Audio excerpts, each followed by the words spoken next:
You're listening to TurkishSoccer.com's podcast. My name is Ahmet Bob Turgut. Welcome.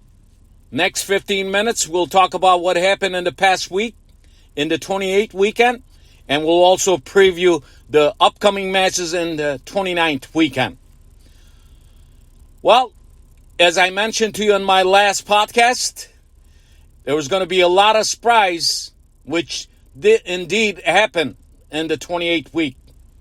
And the surprise came from Galatasaray losing to Ankaragücü, and today, on Monday, Fenerbahçe tying at home against Antalyaspor. One of the top teams who gained 3 points this week in the 28th weekend is Beşiktaş. Beşiktaş earned 3 points in away match, so they evened their points with Galatasaray. So they're on top with Galatasaray with 57 points. And Fenerbahçe is in third place with 55 points after tying with Antalyaspor today in Istanbul. So in the 28th week, which is started on Tuesday, we had 22 goals in the week and 4 matches tied. And 2 away teams won their match and only 3 home teams won their match also. So it was very low scoring, total low scoring week in the 28th weekend. So let me run down what happened this starting on Tuesday in the 28th week. And on Tuesday there were 2 matches. Gaziantep at home beat Gençlerbirliği 2-1. And this was probably the first match in a long time Gaziantep won their match. And also, Yeni Malatya Beşiktaş. Yeni Malatya Spor lost their match in Malatya against Beşiktaş. Beşiktaş's only goal came by Canadian international player Atiba Hutchison, the captain of Beşiktaş. And Beşiktaş lately, their forwards, their goal scorers are not scoring a lot of goals, but you got to say this, Beşiktaş still is the top team, is most scoring goals in the league with 57 goals. On Wednesday, Erzurum at home against Fatih Karagümrük, the match tied 2-2. In Sivas, another tie match with Hatayspor, it was 1-1 draw.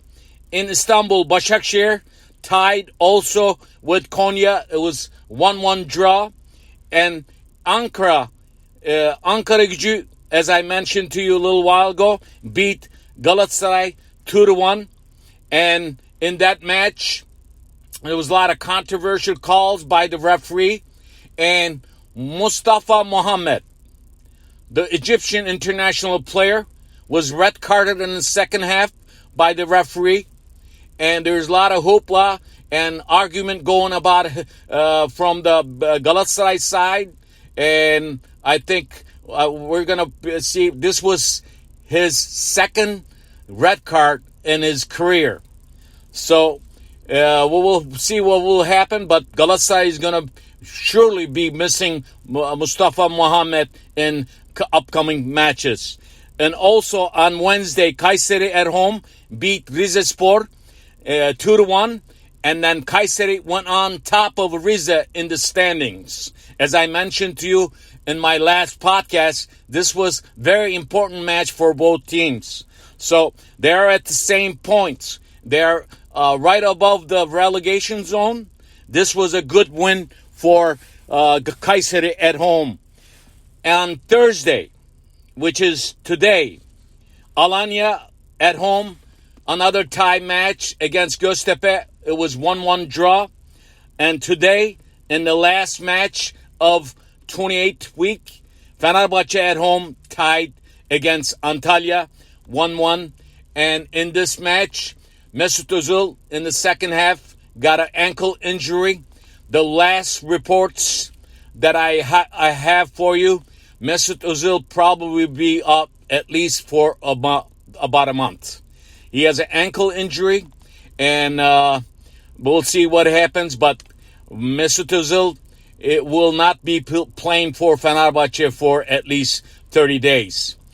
And İrfan Can Kahveci started first time in the second half. Actually, he didn't start it. He came into the match first time for Fenerbahçe in the second half. And also Ferdi Kadıoğlu, I don't know why. Erol Bulut, and I don't know what is wrong with the coaches that coach Fenerbahçe. Why would you put a man that gave a beautiful assist on that last weekend's goal? Why would you put him in the last 10 minutes of the match into the match?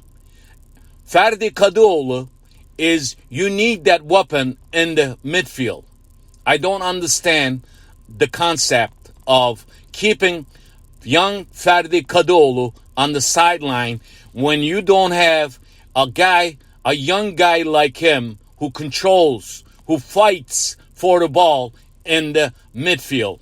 This was, it was just no brain. Why wouldn't you put him at least in the beginning of second half? Ferdi Kadıoğlu should be starting right now for Fenerbahçe, in my opinion. If he would have started, or if he would have come in the second half of the match, I think Fenerbahçe could have won this match. Antalyaspor could have won this match in the last very minutes of the match. They missed the open net. Podolski missed the open net. International player Podolski, he missed the net. Open net. So I don't think Fenerbahçe, I think Antalyaspor deserved this match to win it, but a tie is good for them. A tie is not good for Fenerbahçe because they have lost 2 points on this title chase. So after these matches played in the 28th week, Galatasaray, as I mentioned to you, sits on top with 57 points, and Beşiktaş is in second place with same points, 57 points. Third place, Fenerbahçe with 55. Trabzonspor won and their match, an away match. So this is, they made it to 51 points. Trabzonspor, after losing at home last weekend, they came back, beat Kasımpaşa. This was a good match for them. So this should be really, I think they're a little behind chasing the title, but you never know with this non-stop football that's going on in the Turkish Super Lig. So they're at 51 points, 4 points behind the Fenerbahçe, and they are like 6 points behind Beşiktaş and Galatasaray. In fifth place, Hatayspor has 46 points, and Alanyaspor, who is in sixth place, has 43 points. Now, after 28th week, the bottom, it's changed a little bit ever since Ankaragücü won their match against Galatasaray, and Ankaragücü moved up to 23 points. So the bottom of the barrel in the league is Gençlerbirliği with 21 points. On top of them, Denizlispor with 21 points. Ankaragücü is in 19th place with 23 points. And 18th place, Erzurum with 26 points. And 17th place, Başakşehir, the defending champions of last year, is with 26 points. They're still in danger. In the 15th place, Kayseri, who won their match at home, and they have 28 points. Rize has same thing with Kayseri, 28 points, and 14th place, Kasımpaşa has 29. These teams are still struggling in the league. There's a lot of matches to be played. We'll see what happens. But I could tell you one thing. After what I saw to Ankaragücü playing against Galatasaray, I think Ankaragücü has a good team. They're trying to come up, but they're going to have to start winning some matches. So, looking at the week 29 coming up on Saturday, Week 29 will start on Saturday. It will go on Sunday and Monday.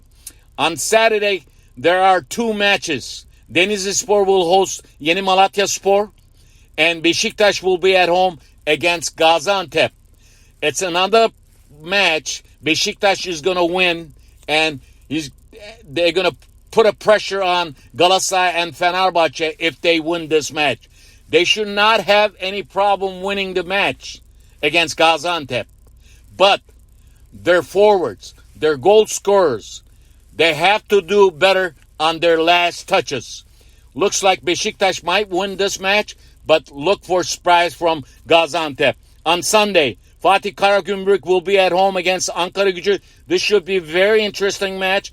Gençlerbirliği Başakşehir match should be interesting too. Hatayspor will be at home against Kayseri and Galatasaray. The last match on Sunday, Galatasaray will host Sivas. This will be a very important match for Galatasaray.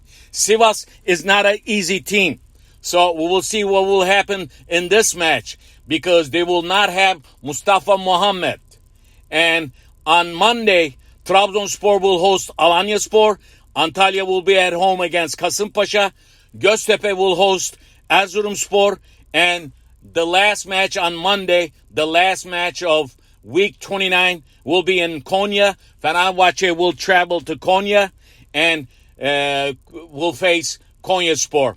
So Fenerbahçe have a away match while Beşiktaş and Galatasaray plays at home. Another huge match for Fenerbahçe.